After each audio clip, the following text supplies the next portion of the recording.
Join us today as we go through the rough styling of this Trident maple for the very first time.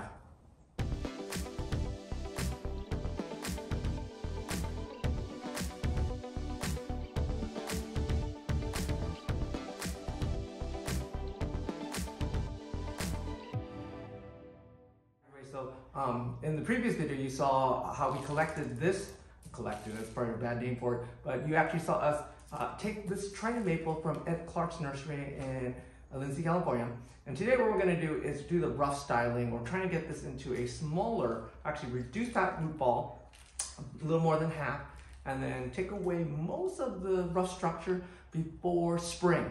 This is a great time if you have a rough stock to work on, is to get that root ball reduced and try and get that rough style in. So that's what we're gonna do today.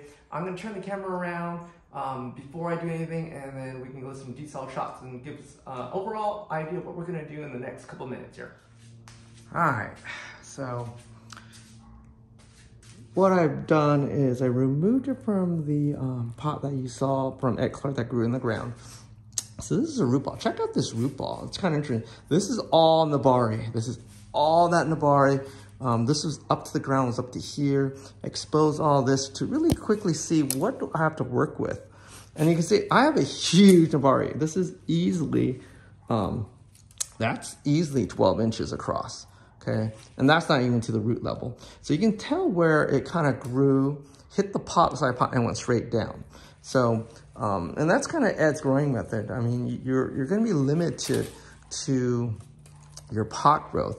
In this case, is almost a good 12 inches across. A little more than 12 inches, probably is my guess. I got these branches whacking me in the face here, but that gives you an idea of what the Nabari kind of looks like. It's awesome. You know, I wasn't expecting that. I was, you know, half the time when you buy trees like this, you get like nothing. I mean, you get these big tap roots that go out, and you got to work with what you got. This one's great Nabari.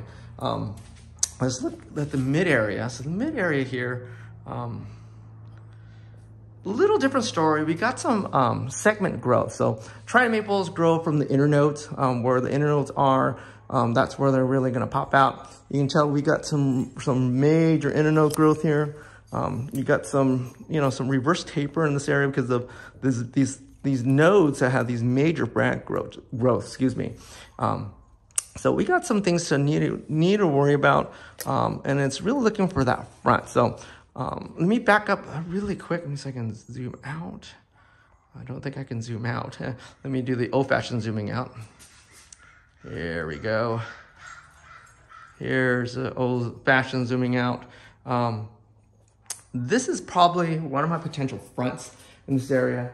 Kind of reason is I'm trying to find that leader. I can remake that top in the top section. I can probably redo that top.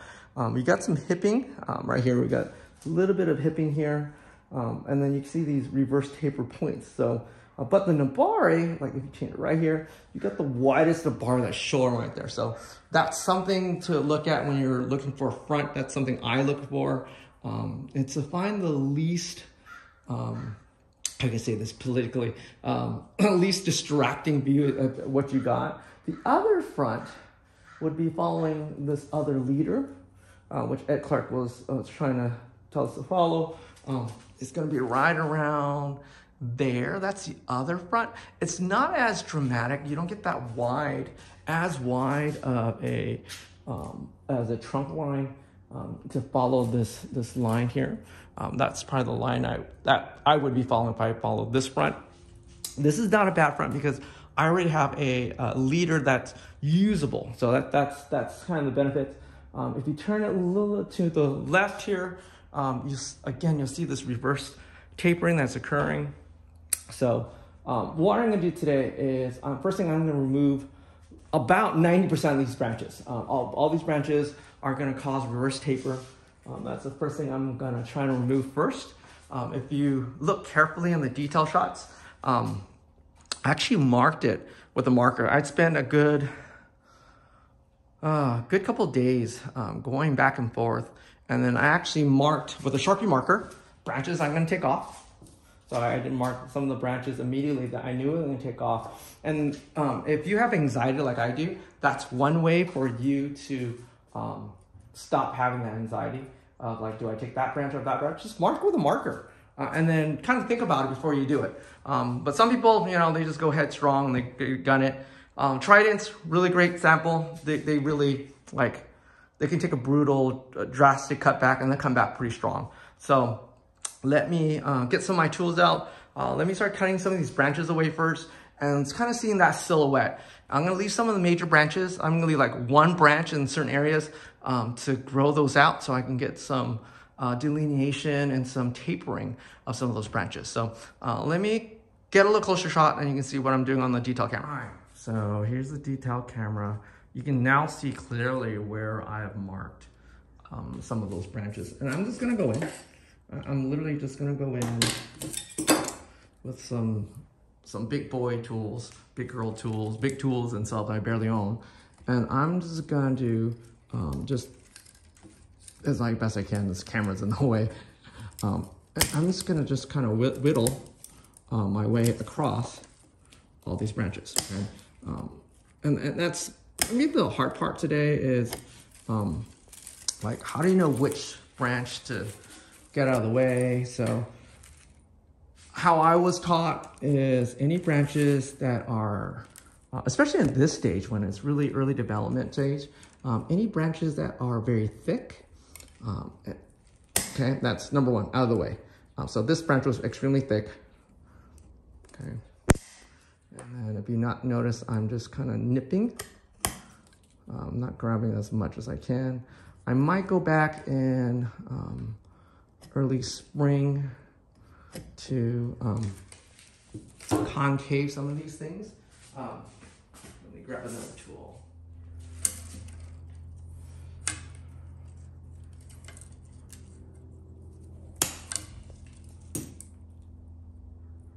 Some of these bigger wounds, I actually like to make them flush. Because if you make them concave, it takes a while for it to heal over. Sometimes these flat cuts actually heal pretty quickly over, especially in the main trunk area. That one branch is coming off next. You can also sawzall these things off if you don't have the tensile strength to pop them off.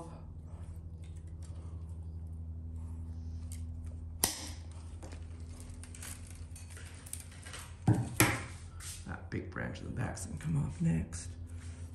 Some of these smaller branches, they're gonna come off anyway, so I'm just gonna nip them.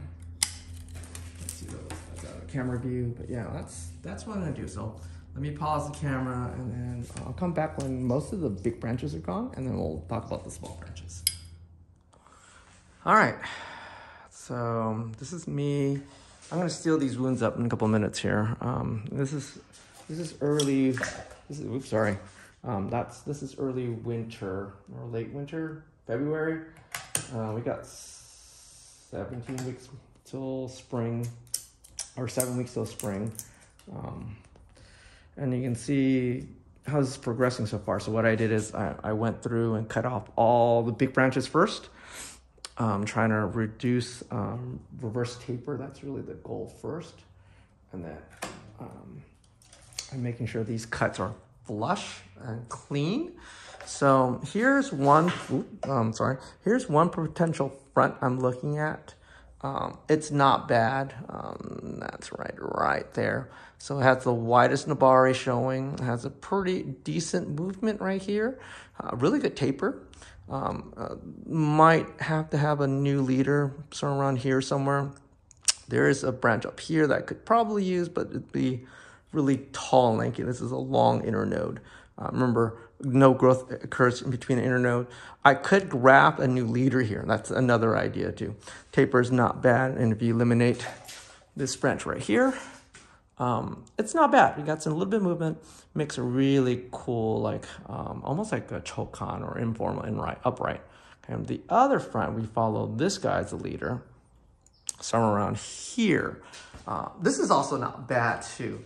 Only problem is you have no nabari on this side. You don't see it. You have a nice nabari in the front. Some reverse tapering. I mean, this is major. That's why I kept this branch, so kind of fill in this area. Hopefully it'll fill in there. This is also not a bad front. Seeing this way, it's debatable. I actually like this a little better just because I can see, you know, the nabari in the back, the foreground, a little bit more taper. I can hide the reverse taper a little bit better this way. So I'm gonna go with that. So I'm gonna actually cut this off right here, and then I'm gonna seal everything up, and then I'm gonna go after the root ball. So yeah, let me, it's kind of weird because I can't get my camera angle and then where I'm sawzalling at the same time. So let me pause, come back, and then reshoot. All right, I did the deed. I cut off that one branch right here. I used a sawzall, and it was a horrible job. I need to go back and really clean this cut up. It's not as clean as I want it. And of course, if you have cleaner cuts, especially around the edges, you have a better chance of healing this cut over, and it should heal faster. And try not to make as many cuts nearby each other because it's a little longer, a little hard for it to heal over.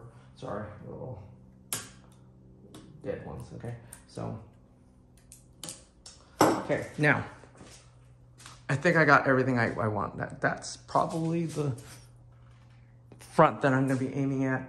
I'm gonna leave the rest of the branches there just in case it doesn't pop. I got some branches I can work with at this point in time. It's gonna explode. I know it's gonna explode. I left some of the lower branches back here because if this is the potential back, I'm gonna actually let those push out and then have those as escape branches or sacrificial branches to really thicken that bottom area and really really support that root growth. Okay. Now next we're gonna do is check out this nabari. Let me get a little closer. All right, so here's nabari. You can tell how nice that Ed has grown this. Check that out. That's solid. That's all solid. So Ed said cut in half. That's approximately where I need to go. I'm gonna go a little above half, right underneath where this line is. I mean, we got some feeder roots. This is big. I can stick my hand underneath it. So this is solid. I'm gonna cut it right around here.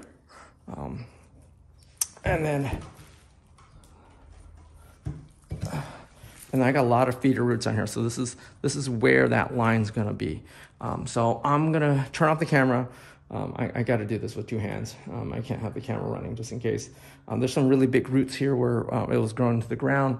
So our goal is to cut that in half and put that into planter box. So let me get that processed here.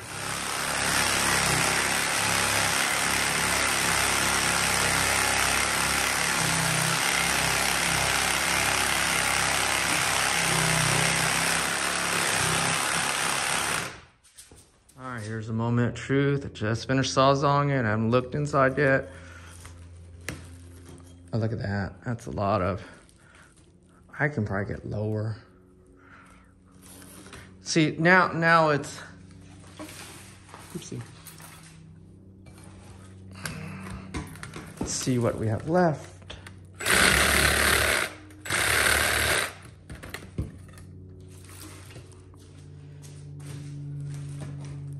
This is where you kind of go like, no. Oops. That was a bad idea. So you don't break your tools, you don't need to. Unless you want new tools, that's a different story.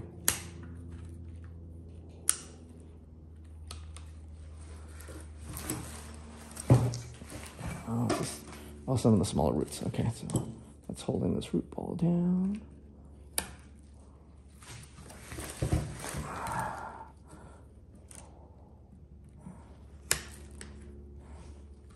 I did the same thing too. I marked actually where the root, the layer I want to cut.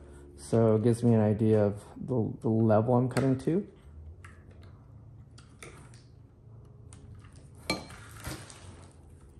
That's it. Let's inspect that root ball. Well, we got a lot of fine root. I'm gonna trim this nice and neat a little bit while I can.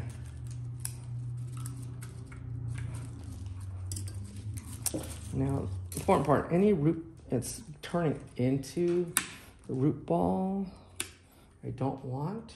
I want to make sure these are nice and freshly cut, not from the sawzall, and that will impede the healing process. Any roots facing inwards, I'm taking them out. That's the sheen, that's the solid. That's not bad. I can work with this. Not bad, check that out. That's not a bad root ball. You can see that's where it was flush cut right here. This is where it was flush cut before new roots were cut. And I'm just continuing that area. Let's see how well it sits by itself. That's not bad. It's workable. It's workable. You got some surface root where I'm going to clean up. But man, it's much smaller now, much shorter. It's going to fit in a Anderson flat, so I can rebuild that root growth. Let me change my angle a little bit here. That's a little better angle. You can see where my front's gonna be. You can see, look how wide that nabari is. I'm gonna cut that root off in a minute. I'm gonna trim some of these hair roots off. But you can see, I can probably even go shorter. I do have enough root growth in the back to support it. I can probably shoot for a lower,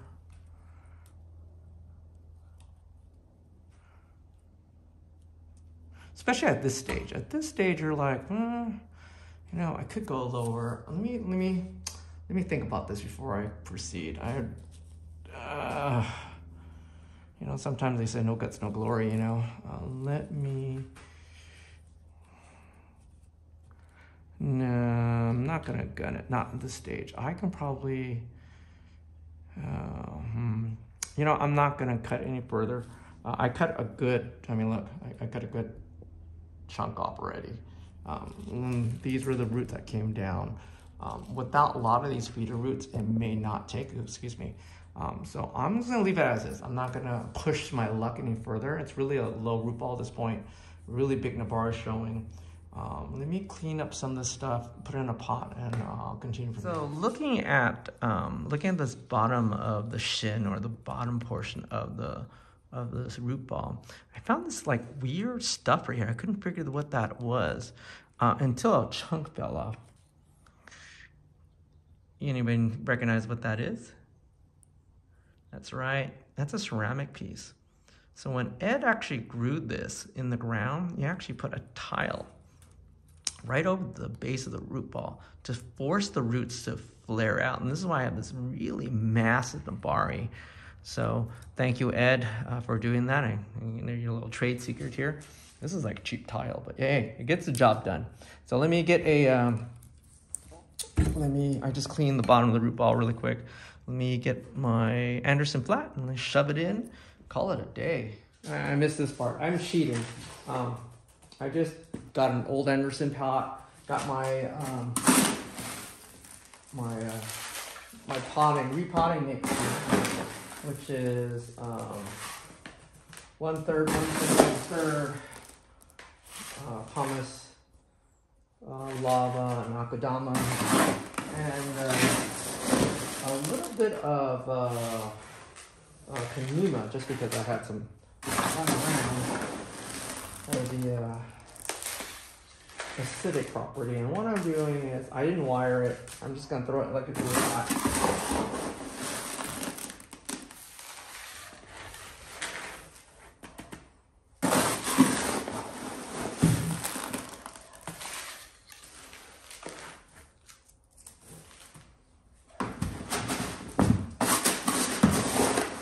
Looks like I have to make some more akadama too. I'm not gonna make more repotting mix. I might do that before I head out.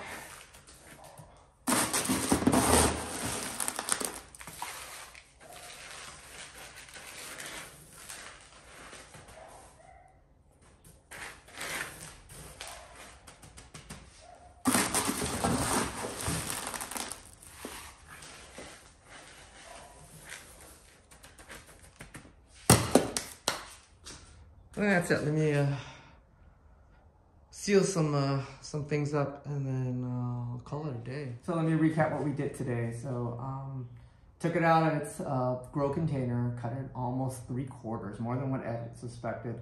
But I was looking for that Nabari, really growing that Nabari. And at this stage, you know what, it's no guts, no glory. I mean, if you gotta keep sequentially lowering that root ball, there's a higher chance that this bonsai may not survive. So I'm gonna do it now, get it over with. If it does survive, oh well. It's a chance you have to take. But at least at this point, I get a really shallow root ball I can really work with. I took off all the major branches, any things that reverse taper, knuckling, things like that. I kept a couple of the branches. I'm keeping them long so they can just push in the early spring, and I'll cut them back one more time during that time. I left some of the back branches. alone, and what I'm going to do is I'll let them as sacrificial branches to really support that growth of this tree again, trying to reinvigorate what vascular tissue has left. Put it into a grow container using just a bonsai, basic bonsai mix, excuse me. If you have other mix that you want to use, grow mix. Sometimes I'm really cheap, I just use pure pumice. Sometimes even cheaper, I use like perlite, whatever I have available. And this time I just had some bonsai mix around, so I'm just using that. And then put it in full sun, let it grow. I'm gonna worry about that new apex. So I might, hopefully a new leader will show up here. If not, there's one note higher, and then of course there's a third note higher than that. I'm suspecting it might die back to this node. That's my guess. Hopefully I'll have a new node that goes here, and we'll start a new branch probably next year, or new leader next year. For right now, I just want to situate the root structure, get that going again, get the fine roots going again, and getting some of my main structures when it pops in spring. And then I'll put a new update when this tree goes on to its spring push, and we'll look at those selecting those branches. This is of course a progression series on Trident maples, and it was kind of funny that Michael Roberts is doing a progression series on elm, so it just worked out perfectly. And we can see these trees kind of grow over the years. So that's it for today. I got a robotics competition I need to get going to pretty quick here. Actually, both elementary and high school that I need to go visit. And then of course I have my competition on Sunday. So wish me luck on that one. I'll take anything at this point. And yeah, if you guys like this video, like and subscribe. Put some comments under YouTube for me. And then of course, if you guys like to support the channel, keep watching. You know, thanks a lot, everybody. Until next time, bye-bye. Have a great day.